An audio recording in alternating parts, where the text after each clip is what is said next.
संगीन अपराध है। कॉग्निजेबल ऑफेंस में जो सबसे अधिक अपराध की श्रेणी में आता है वो उस अपराध का कंप्लेन है। लेकिन मुंबई के पुलिस कमिश्नर पर कि कान पे कोई जू नहीं रेंग रहा है। मुंबई का पुलिस कमिश्नर कान में तेल लेकर के सोया हुआ है। उसको ना कुछ सुनाई पड़ रहा है ना कुछ दिखाई पड़ रहा है। और मुंबई का पुलिस कमिश्नर ही क्यों कहें, जब यह खबर आ जाए कि परमबीर सिंह राज्य सरकार के आला नेताओं से मिले हुए हैं और आला नेता इस पूरे प्रकरण को भटका रहे हैं, तो संदेह किस तरफ जाएगा? संदेह साफ साफ दिख रहा है। तो ये जो पुलिस वाले कह रहे हैं कि परमबीर सिंह एक्टिव हो गए हैं, परमबीर सिंह राज्य सरकार के मंत्रियों से मिल रहे हैं, इसलिए नहीं कि उसकी भी वर्दी जाए, उसकी तो वर्दी चली गई, वो रिटायर हो चुके हैं। सवाल यह नहीं है, सवाल यह है कि कम से कम 11 पुलिस वाले इसमें नपेंगे और 11 पुलिस वालों पर गाज गिरनी तय है। इसीलिए पुलिस वाले एक्टिव हैं कि बाय हुक एंड क्रुक कैसे भी करके इस केस को डिरेल करो। और जो रुख था आखिरी हियरिंग में चीफ जस्टिस का, तो अगर चीफ जस्टिस ने कह दिया कि नहीं एफआईआर करना ही पड़ेगा, तो हमारे पास कोई रास्ता नहीं होगा। इसलिए आखिरी बैटल जितना हो सकता है लड़ो। मर जाएंगे कोई बात नहीं है इस लड़ाई में, लेकिन जितना लड़ सकते हैं लड़ते रहो। कुछ और सेटिंग गेटिंग करेंगे। खबर यह आ रही है मित्रों कि बड़े पैमाने पर लेन देन की चर्चा हो रही है इस केस में। कौन ले रहा है, किसको दे रहा है, मैं उसके बारे में अभी नहीं बताऊंगा। हमारे पास सूचनाएं मिल रही हैं और इसमें बड़े बड़े लोग शामिल हैं, बड़े बड़े लॉयर शामिल हैं। मैं जज के ऊपर सीधा आक्षेप तो नहीं कर सकता, लेकिन जनता को दाल में कुछ ना कुछ काला नजर आ रहा है। साफ साफ दिख रहा है, साफ साफ। आप एक जो आधे घंटे का काम नहीं है, जो 10 मिनट का काम नहीं है, उसमें 12 महीने से अधिक वक्त लगा दिया। 13वां महीना यह चल रहा है। 4 जज बदल गए। पुलिस झूठी थ्योरी कह रही है, आपको मालूम है, उसके बाद भी आप हियरिंग नहीं कर रहे हैं। रूपाली चाकणकर, अशोक खरात के केस को टीसीएस से डिविएट किया गया। टीसीएस का प्रकरण अलग है, लेकिन रूपाली चाकणकर पर कोई एक्शन नहीं हो रहा है। रूपाली चाकणकर की गिरफ्तारी नहीं हुई। जो किरदार है, जो असली किरदार है रूपाली चाकणकर, और आज पूरा देश पूछ रहा है देवेंद्र फडणवीस से, यह आपका न्यू नॉर्मल है Devendra Fadnavis ji. You have made it a new normal. कोई भी कुकर्म करते रहो, एक बार प्रकाश में ले आएंगे, पॉलिटिकल गिमिक कर देंगे, अपने समर्थकों का भरोसा जीत लेंगे, फिर भाग जाएंगे, फिर करेंगे कुछ नहीं। और आप सोचते हैं कि आप योगी आदित्यनाथ हो जाएंगे। योगी आदित्यनाथ के संज्ञान में जो बातें आती हैं उस पर एक्शन करते हैं योगी आदित्यनाथ। आप कैसे होंगे योगी आदित्यनाथ? राजनीति है, राजनीति करते रहिए। अभी तो आप मुख्यमंत्री हैं, कल प्रधानमंत्री भी बन जाएंगे, लेकिन इसका मतलब यह नहीं है कि आप सच से मुंह मोड़ देंगे। आप झूठ का तांडव करते रहेंगे। रूपाली चाकणकर को गिरफ्तार क्यों नहीं किया, देश पूछ रहा है। रूपाली चाकणकर तो ट्रस्टी है अशोक खरात की, फिर तो वो तो पार्टनर इन क्राइम है। टीसीएस का मामला बढ़ा दिया। लब जिहाद तो है, उसकी इंक्वायरी होगी, जहां जहां है होगी। हैदराबाद में है वहां होगी। निदा खान का टेररिस्ट के साथ संबंध है, लाल किले के टेररिस्ट के साथ, चलिए होगी। लेकिन रात दिन मीडिया टीसीएस को लेकर के खबर चला रही है, लेकिन मीडिया यह सवाल नहीं पूछ रही है कि रूपाली चाकणकर अगर गई कहां, उसकी गिरफ्तारी क्यों नहीं हुई, ईडी का रेड क्यों नहीं हो रहा है। ईडी केस रजिस्टर कर रही है, लेकिन गिरफ्तारी नहीं हो रही है रूपाली चाकणकर की। रूपाली चाकणकर का आखिर रिश्ता क्या है आदित्य ठाकरे से? नार्को टेस्ट होना चाहिए। मैंने इसके ऊपर कई डिटेल कार्यक्रम किए हैं। रूपाली चाकणकर का हो जाए, अशोक खरात का हो जाए और आदित्य ठाकरे का नार्को टेस्ट हो जाए। कौन मना कर रहा है आपको? अशोक खरात को गिरफ्तार कर लिया, कुछ दिन के बाद वो छूट जाएगा।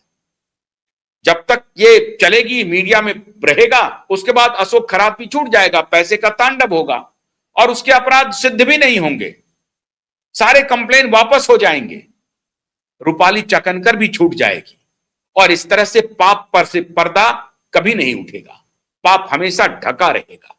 और इस पाप को आगे बढ़ाने में अब मैं डायरेक्ट एलिगेशन कर रहा हूं, डायरेक्ट, और कोई नहीं, महाराष्ट्र के मुख्यमंत्री देवेंद्र फडणवीस रिस्पॉन्सिबल है। महाराष्ट्र के मुख्यमंत्री रिस्पॉन्सिबल हैं और बड़ी विनम्रता से ये मैं आक्षेप लगा रहा हूं, पूरी दुनिया जान रही है।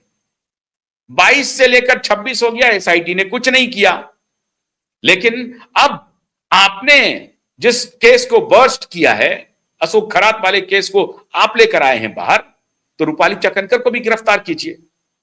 रूपाली चाकनकर ही वो लेडी थी जिसने नीलेश राणे को, नितेश राणे को बंद कराने के लिए, गिरफ्तार कराने के लिए सारा षड्यंत्र रचा। आपके कैबिनेट कलीग को, जो केंद्र सरकार में कैबिनेट में मंत्री थे, उनके खिलाफ षड्यंत्र रचा। नितेश राणे जो आपके साथ अभी हैं, उनके खिलाफ षड्यंत्र रचा। लेकिन आप रूपाली चाकनकर को गिरफ्तार नहीं कर रहे हैं। 1 घंटे के अंदर में सतीश साल्यान को जबरन उठा करके घर लाया गया, ऑफिस लाया गया, रूपाली चाकनकर के ऑफिस लाया गया, किशोरी पेडनेकर और रोहन रॉय के साथ, और कुछ ही घंटों में वहीं पर ड्राफ्ट हुआ, जो ड्राफ्ट आदित्य ठाकरे ने दिया था, उस पर जबरदस्ती सिग्नेचर करवाया गया सतीश साल्यान जी का, और सिग्नेचर करा करके आनंद फानन में एफआईआर किया गया कुछ ही घंटों में। लेकिन उस रूपाली चाकनकर को सब कुछ जानने के बाद कि वो अशोक खरात के ट्रस्ट में ट्रस्टी है, उसका पैर धो करके पी रही है, वो महिलाओं को मजबूर कर रही है अशोक खरात के पास जाने के लिए, सेक्सुअल वीडियो सामने में है, पूरी दुनिया ने देखा है, लेकिन आप रूपाली चाकनकर के खिलाफ कोई कार्रवाई नहीं कर रहे। मैं झूठ बोल रहा हूं? अगर मैं गलत कह रहा हूं तो आप बताएं, अगर मैं अनर्गल प्रलाप कर रहा हूं तो यह भी बताएं, अगर मैं आपके ऊपर कोई गलत आरोप लगा रहा हूं तो यह भी बताएं। क्या मैं किसी एजेंडे के तहत आपके खिलाफ आरोप लगा रहा हूं? मेरा कोई एजेंडा है? अगर है तो बताएं। क्या मैंने आपकी तारीफ नहीं की है? जब भी आपने अच्छे काम किए हैं, क्या मैंने आपकी तारीफ नहीं की है? आप बताएं। जब जब आपने अच्छे काम किए हैं, हमने खुलकर तारीफ की है। हमें आपसे यह अपेक्षा थी नहीं। एक टेलीविजन चैनल के पत्रकार आपसे पूछ रहे थे, कह रहे थे कि कोर्ट अपना काम कर रहा है, कोर्ट को अपना काम करने दिया नहीं जा रहा है। अरे भाई, 4 जज तो मिलकर के 12 महीना खींच लिया। सरकार का एफिडेविट होना चाहिए था ना। सरकार क्या कर रही है? आप क्या समझते हैं कि लोग बेवकूफ हैं? आप क्या समझते हैं कि शैलेंद्र नगरकर ने जो एफिडेविट दिया है वो शैलेंद्र नगरकर का एफिडेविट है? नहीं, वो आपका एफिडेविट है, वो देवेंद्र फडणवीस का एफिडेविट है। अरे, हम नहीं चाहते हैं आपको पूरी तरह से एक्सपोज करने का, लेकिन अगर हम उस पर आ जाएंगे तो आप एक्सपोज हो जाएंगे, और आप आ रहे हैं, आप हमें मजबूर कर रहे हैं, आप आहिस्ता आहिस्ता हमको मजबूर कर रहे हैं। यह शैलेंद्र नगरकर का एफिडेविट नहीं है। आप गृह मंत्री हैं, पुलिस विभाग किसके अधीन आता है? आपके अधीन आता है। यह आपका एफिडेविट है, यह सरकार का एफिडेविट है, यह शैलेंद्र नगरकर का एफिडेविट नहीं है और नहीं मुंबई पुलिस कमिश्नर का है। यह आपका, देवेंद्र फडणवीस, आपका एफिडेविट है। आप इस पूरे केस को भटका रहे हैं। उद्धव ठाकरे नहीं भटका रहे हैं, आदित्य ठाकरे नहीं भटका रहे हैं। आप उद्धव ठाकरे और आदित्य ठाकरे को बचा रहे हैं, और आज के बाद से आपके ही खिलाफ कैंपेन शुरू करूंगा। और मैं विनम्रता पूर्वक आपको कह रहा हूं, अब आज से आपके खिलाफ कैंपेन शुरू होगा। देवेंद्र फडणवीस के एक एक करप्शन को एक्सपोज करेंगे। जहां जहां देवेंद्र फडणवीस का करप्शन दिखेगा, मजबूती के साथ एक्सपोज करेंगे। और दिख रहा है 2 करप्शन अभी साफ साफ। रूपाली चाकनकर की गिरफ्तारी नहीं करना, टीसीएस के मामले में हिंदू मुसलमान कर देना, वो ठीक है, हिंदू मुसलमान होता रहेगा, वो चलेगा मामला। वो गलत है तो उसके खिलाफ एक्शन करिए, कोई दिक्कत नहीं है, पूरा देश आपके साथ खड़ा है। लेकिन 4 साल से एसआईटी गठित करने के बाद कुछ नहीं किया। आप कह रहे हैं कोर्ट जिम्मेदार है, कोर्ट अपना काम करेगा। सतीश साल्यान के वकील जान को जोखिम में डाल करके लड़ाई लड़ रहे हैं और आप पॉलिटिकल मलाई खा रहे हैं। सतीश साल्यान के वकील जान को जोखिम में डाल करके मुंबई में लड़ाई लड़ रहे हैं। हमें अपने जान की परवाह नहीं है, हम तो लड़ रहे हैं और आप पॉलिटिकल मलाई खा रहे हैं। क्यों? बाप बेटी की बदनामी हो रही है और यह आपके लिए पॉलिटिकल बोरांजा है। यह हम कोई राजनीति नहीं कर रहे हैं, हम कोई पॉलिटिकल बैटल में नहीं है। देवेंद्र फडणवीस जी, कोई पॉलिटिकल बैटल में नहीं है हम। आपकी पूरी जिम्मेदारी है, आप ही हैं जो आदित्य और उद्धव ठाकरे को बचा रहे हैं। मुझे नहीं मालूम अमित शाह और नरेंद्र मोदी के बारे में, लेकिन यह आपकी प्राइमरी रिस्पॉन्सिबिलिटी है। और अगर नरेंद्र मोदी और अमित शाह इसको बचा रहे हैं तो मुझे नहीं मालूम।